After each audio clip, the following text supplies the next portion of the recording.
No part of the above described property shall be sold, rented, or otherwise disposed to any person or persons of African descent or occupied by any person of African descent unless as a servant. It was a jarring discovery for Leroy de Robertis. It's very racist. It's complicated. You know, I felt really sad. Changed the narrative of like the story I created for my house because my house is so old and it's cute. And she quickly found her North Durham home was surrounded by others, all with covenants designed to keep black homeowners and renters out. In fact, she and others have found around 4,000 deeds across Durham County that include racial restrictive covenants.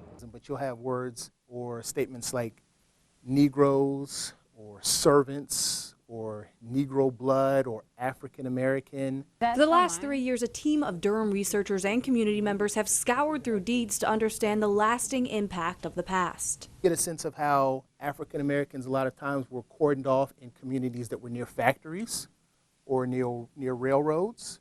So you've got health consequences of being forced into these places. You can also look longitudinally to see how property values may not have increased in certain places where certain races were populated, regardless of the fact that you might have a very similar style house to one in another part of town where the property value has gone up 10, 20, 30 times over the past several decades. These covenants aren't legally enforceable now, and the group doesn't want them removed. They believe that awareness will help in the area's plan forward. So hopefully what we can do is begin to use this information to understand where underinvestment occurred and possibly find ways to begin to more heavily invest in certain areas. Taking a look at the communities where racial covenants were found, most are still reporting a higher percentage of white residents, higher property values, and higher median income than the county average.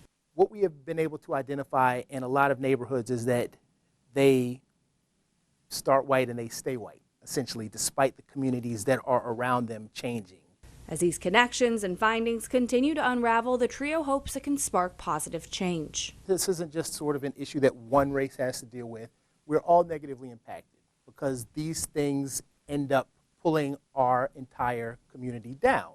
So we all need to work together to pick up these pieces and make something beautiful. And the team tells me they eventually plan to submit a resolution to Durham leaders to recognize the impact and the damage that these covenants have caused. For the I-Team, Samantha Coomer, ABC 11 Eyewitness News.